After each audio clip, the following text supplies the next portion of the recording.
everybody, welcome back. So excited that you are here. We started a new bell work, and if you weren't here, you're gonna just pause the video and do what it tells you to do. So today we talked about how cell respiration makes energy from the sun available. This is where the energy comes from, maybe, and most of your own matter as well. We have some new seats, so if you were absent, please let me know. I'll put you in the right spot. Today I introduced the winter reading assignment and the October field experience. There's a reminder about that. So first off, the winter reading assignment. In this assignment, you'll read a recent popular book with ties to our curriculum, and you'll prepare a presentation for your colleagues plus a letter to the author. So you have to select a biology-themed book, and the one you're doing right now is telling me which one you're picking so I can approve it. It must be a nonfiction chapter book that's marketed to adults.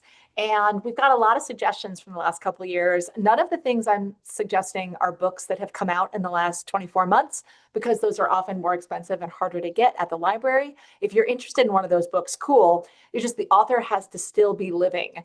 It's okay to read the same book as your besties, but you should be fired up enough that you'll be motivated to read it yourself. So more details coming to you tomorrow, Wednesday in print. There's no school tomorrow.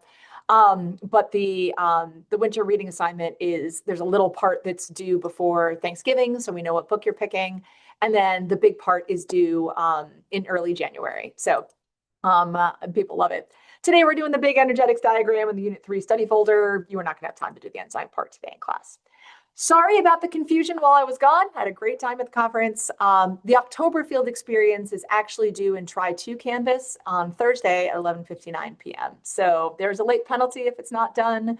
Please make sure you're taking the time this week to finish it and submit it on Try 2. I went through and excused everybody in Try 1, so I'm sorry if that grade showed up. I also opened the final quizzy thing on Try 1. I opened it so it's open until Wednesday. So that's what's happening with us. Today, we're thinking about how energy is captured and used by a living system. I talked a little bit about the winter reading assignment, and here is the book talk I'm doing for today.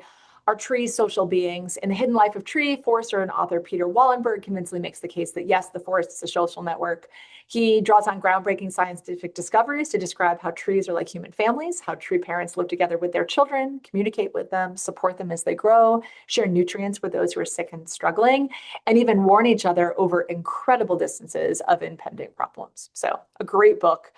Not so difficult to read.